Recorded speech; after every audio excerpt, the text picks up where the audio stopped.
I want to talk about another form of practice.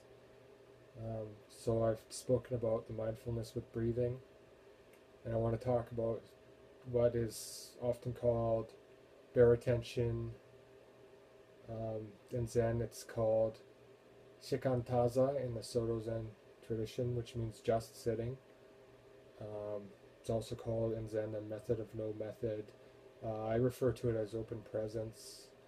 Um, So what you're doing here now is instead of taking any particular object, you're just being with whatever comes up. And this can be a great practice, but it can be difficult because the mind has a tendency to get lost in thought. And partially this is due to our conditioning.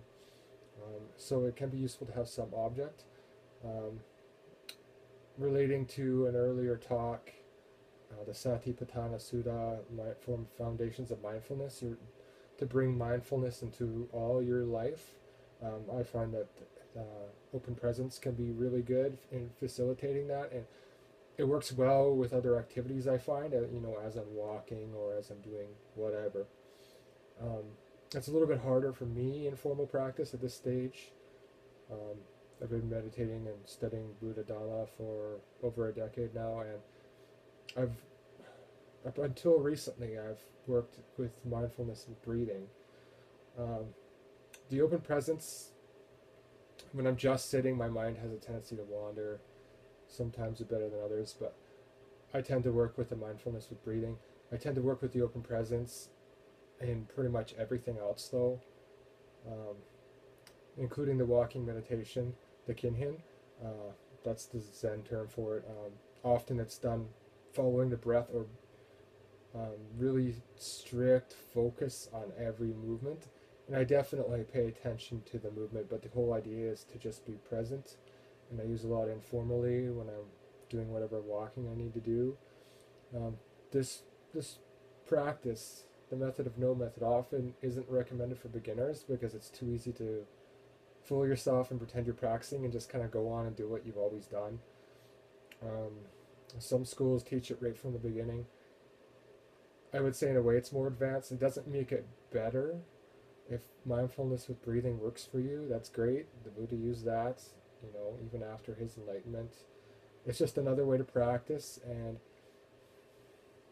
you don't have to. It's important to have some sort of systematic approach. It's important to stick with things, um, but you don't have to say, "Oh, I just have to sit shikantaza," or I just have to do mindfulness with breathing. And obviously, when you're doing open presence, you're going to notice the breathing. It's going to be there. Um, I use these practices kind of by intuition. However, I feel that they're going to work for me. Like I said, I tend to find them more facilitative in certain situations. Um, but it's another way to practice, and I find it works great in informal practice, and it's a good way to tie the meditative experience into the rest of your life, because when you're doing other things it can be hard to follow the breath. But when I'm sitting, I find following the breath, using the breath as an anchor, and this is kind of another thing too. You can follow the breath really strictly, but try not to get down on yourself. I mean, you're going to go away from the breathing. Going away from the breathing and coming back is a big part of the practice. But there's following the breath exclusively, and then there's breath more of an anchor. And these all tend to evolve. Might go from the breathing practice to the breath as anchor to the open presence quite naturally and organic throughout your practice over a span of, it could be years. One teacher of mine, 40 over a practice of 40 years of really being dedicated to it, he just naturally opened up into open presence. I'm not there yet. Um, but going back to the breath as anchor, I started kind of more strict mindfulness of breathing, and naturally it just moved into the breath as anchor, which is just a more spacious awareness. The breath is there and it kind of holds you rooted in the present moment. Well, these are just different ways to practice if you feel so inclined. Until next time.